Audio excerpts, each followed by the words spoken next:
I had a real quick question. You might have already told us this, but who was the person who came up with this monstrosity of an idea, and who developed it? Well, again, free trade has been the trend now, sort of, Republican Democrat for many decades now. NAFTA, of course, was one sponsored by the Democratic administration at that time. Barack Obama is a free trader. And quite obviously, he is very caught up with believing that this does have, I give the man sincerity for what he believes, that it will increase economic prosperity.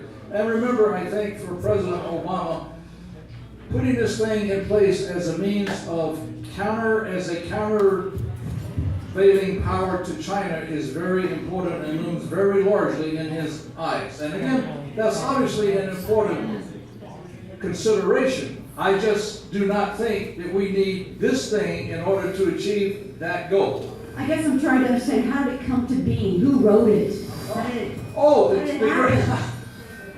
Again, ma'am, this took place over 5 years.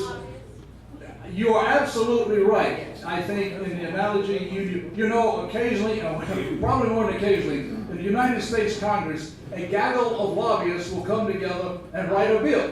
And that bill then becomes that proposal is then put forward as a bill and becomes a law. Who wrote this thing? 85% is the figure I see of the people who participated in those 5 years of negotiations represented corporations. But we don't really know. Huh? Oh, well, you could backtrack it. It would take be a lot of research to get there to find out who it is. And it would be worth the time for somebody really to do that, so you can really peel the onion back to find out, and I think you'd probably really be surprised, actually.